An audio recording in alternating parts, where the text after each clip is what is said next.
ఢిల్లీలో అఖిలపక్ష భేటీ ముగిసింది. ఏపీకి ప్రత్యేక హోదా ఇవ్వాలని అఖిలపక్ష భేటీలో వైఎస్ఆర్సీపీ డిమాండ్ చేసింది. బీహార్కు ప్రత్యేక హోదా ఇవ్వాలని జేడీయూ కోరింది.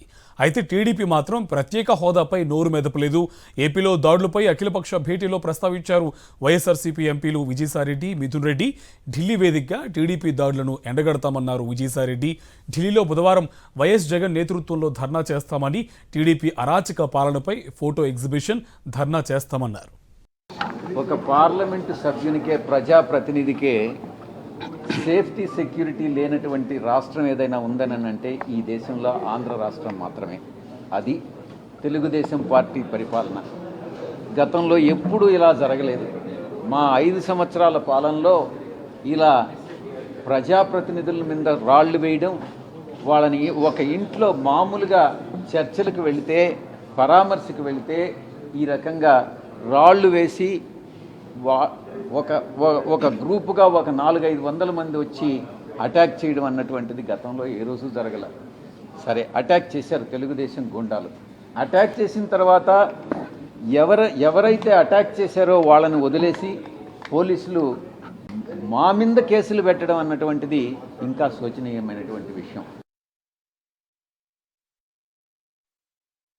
రాష్ట్ర ప్రభుత్వం నిజంగా పరిపాలించేదానికి ఈ తెలుగుదేశం పార్టీ అర్హత ఉందా లేదా అన్నటువంటిది ప్రజలు నిర్ణయించాలి, కేంద్ర ప్రభుత్వం నిర్ణయించాలి, రాష్ట్రపతి గారు నిర్ణయించాలి. అందుకే వైఎస్ఆర్ కాంగ్రెస్ పార్టీ ఈరోజు రాష్ట్రంలో రాష్ట్రపతి పాలన విధించాలి అన్నటువంటి విషయాన్ని మేము డిమాండ్ చేయడం జరిగింది. ఒక్క రాష్ట్రంలో ఈ 45 రోజుల పరిపాలనలో తీసుకుంటే మొత్తం 490 ప్రభుత్వ భవనాలు, 560 ప్రైవేట్ ప్రాపర్టీసు అటాక్ చేశారు. 1050 అస్సాల్ట్స్ జరిగాయి, 31 మర్డర్లు జరిగాయి. మీరందరూ చూసుంటారు రషీద్ని ఎలా మర్డర్ చేశారు అన్నటువంటిది. ఊచకోత కోశారు.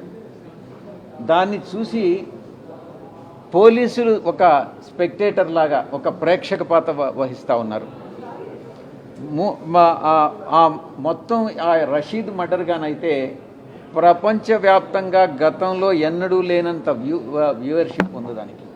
అంటే అంతమంది చూసి తెలుగుదేశం పార్టీని, చంద్రబాబు నాయుడిని, లోకేష్ నాయుడిని అసహించుకునేటటువంటి పరిస్థితి. మీరా పాలకులు, మీరా పరిపాలించేది రాష్ట్రాన్ని, మీలో ఒక రాక్షసత్వం దాగుంది అన్నటువంటిది ఈ ఒక్క మర్డర్ ద్వారా, 31 మర్డర్లు వదిలేయండి, ఈ ఒక్క మర్డర్లోనే తెలుస్తుంది అన్నటువంటి విషయాన్ని ప్రజలు గ్లోబల్గా, ప్రపంచవ్యాప్తంగా చూస్తూ ఉన్నారు. ఇక 300 అటెంప్ట్ మర్డర్స్ చేశారు. అందుకే ఆర్టికల్ ప్రెసిడెంట్ రూల్ను పెట్టాలన్నటువంటిది డిమాండ్ చేస్తున్నాం. పార్టీ అధ్యక్షులు శ్రీ జగన్మోహన్ రెడ్డి గారు ఆ కుటుంబాన్ని పరామర్శించడం జరిగింది. ఇక్కడికి ఢిల్లీ వచ్చి కేంద్ర ప్రభుత్వం మౌనం వహిస్తూ ఉంది కాబట్టి ఇక్కడికి వచ్చి మంగళవారం మధ్యాహ్నం వస్తారు. వచ్చి బుధవారం నాడు మొత్తం ఏం జరిగింది రాష్ట్రంలో ఈ 45 రోజుల్లో అన్నటువంటిది ఒక ఫోటోల రూపంలో, వీడియోల రూపంలో ప్రదర్శన ఏర్పాటు చేయడం జరుగుతుంది. ప్రెస్ని అడ్రస్ చేయడం జరుగుతుంది. ఇండియా ఇంటర్నేషనల్ సెంటర్ అనుకుంటాను మోస్ట్లీ, అక్కడ ఈ యొక్క ఎగ్జిబిషన్ని నిర్వహించి మొత్తం మీడియాని కూడా అడ్రస్ చేసి రాష్ట్రపతి గారిని, ప్రధానమంత్రి గారిని, హోమ్ మినిస్టర్ గారితో అపాయింట్మెంట్ అడగడం జరిగింది. కానీ వాళ్ళు ఇస్తారా అన్నటువంటిది, ఎందుకనంటే వాళ్ళు కూడా రాష్ట్ర ప్రభుత్వంలో, ఆంధ్ర రాష్ట్ర ప్రభుత్వంలో భాగస్వామ్యులు కాబట్టి వాళ్ళు నిజంగా ఈ ఆలకిస్తారా అన్నటువంటిది సందేహంగానే ఉంది. అయినప్పటికీ మా ప్రజల పట్ల మాకున్నటువంటి చిత్తశుద్ధి, గతంలో మేము అందించినటువంటి సుపరిపాలన, ఇవన్నిటినీ దృష్టిలో పెట్టుకుని వారి దృష్టికి తీసుకెళ్లాలని అపాయింట్మెంట్స్ అడగడం జరిగింది. తప్పకుండా వైఎస్ఆర్ కాంగ్రెస్ పార్టీ ప్రజల కోసం పోరాడుతుంది. మళ్ళీ తిరిగి ఇప్పటికిప్పుడు 45 రోజుల తర్వాత ఈరోజు ఎన్నికలు జరిగినా కూడా సమూలంగా తెలుగుదేశం పార్టీ తుడిచిపెట్టుకొని పోతుంది అన్నటువంటి విషయంలో ఎటువంటి సందేహము లేదు. అయినప్పటికీ కూడా ప్రజలు వాళ్ళకి 5 సంవత్సరాలు పరిపాలించడానికి అధికారం ఇచ్చారు.